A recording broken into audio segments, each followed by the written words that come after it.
कितना सुंदर कहा है। सोमवार का उद्यापन कर लो, एकादशी का उद्यापन कर लो, संक्रांति का उद्यापन कर लो, अधिक मास का उद्यापन कर लो, छठ का उद्यापन कर लो, तीज का उद्यापन कर लो, चतुर्थी का उद्यापन कर लो। तुम्हारी मर्जी पड़े, जितने व्रत तुम करती हो उसके उद्यापन करो। पर शास्त्र कहता है उस उद्यापन में घर के लोगों को नहीं गिना जाता।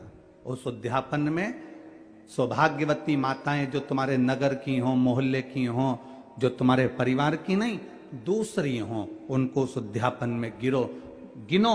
उसका कारण क्या है कि परिवार वाले तो जिंदगी भर खाते रहते हैं, तुम्हारे यहाँ हर कभी आ जाते हैं, तुम उनको बुला भी लेते हो, खिला भी देते हो, दे भी देते हो।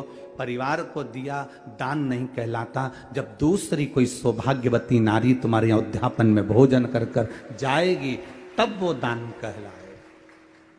परिवार में से गिनना है तो बहन बेटी को गिन लो, परिवार में से गिनना है तो भांजी को गिन लो, परिवार में से गिनना है तो कोई भतीजी को गिन लो। पर हमने हमारी 4 जेठानी है, चारों को हमने उद्यापन में गिन लिया।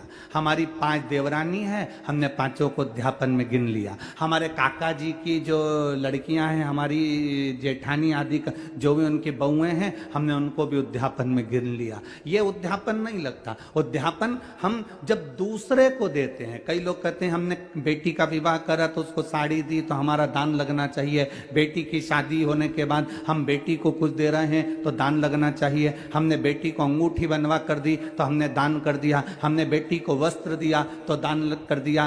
कौन सी पुराण में लिखा है कि बेटी को आप कुछ देते हो तो दान कहलाता है? शिव महापुराण की कथा कहती है बेटी कभी तुमसे दान नहीं लेती, बेटी तुम्हारे घर में आती है तो अपना हक लेकर जाती है, हिस्सा लेकर जाती है, दान कभी लेकर नहीं जाती।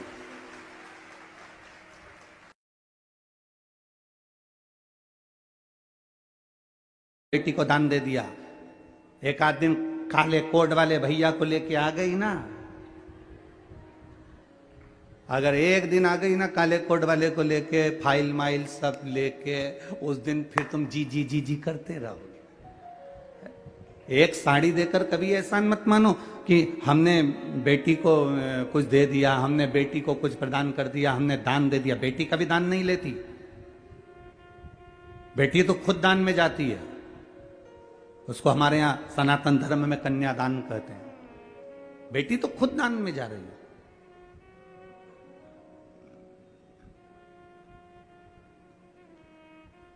हमने बेटी को ये सामान दे दिया, दान कर दिया। शिव महापुराण कहती है ना ना ना, अब दूसरे को दिया गया दान है, दूसरे को प्रदान किया गया पुण्य है। अपने का क्यों नहीं लगता? बहन बेटी हो तो उसको दो, मना नहीं, हम मना नहीं कर रहे। भांजी है तो उसको दो, मना नहीं कर रहे। अपनों का क्यों नहीं लगता? देवरानी को दिया या जेठानी को दिया, उसका क्यों नहीं लगता? क्योंकि आपस में तुम आज खिला दोगी, अगर उद्यापन में तुम थोड़ा बहुत पाँव भी पढ़ लोगी, उद्यापन में तुम उसका सम्मान भी कर लोगी, उद्यापन में थोड़ा सा तुम आदर भी कर लोगी, पर बाकी के साल भर तुम उसका आदर करोगी क्या? अंदर से ना जाने कौन कौन सी बात पे दिन भर कुड़ती रहोगी अंदर बैठी बैठी। तो ये पुण्य कहां से लग गया? ये दान कहां से लग गया? दान अनायासी होता है।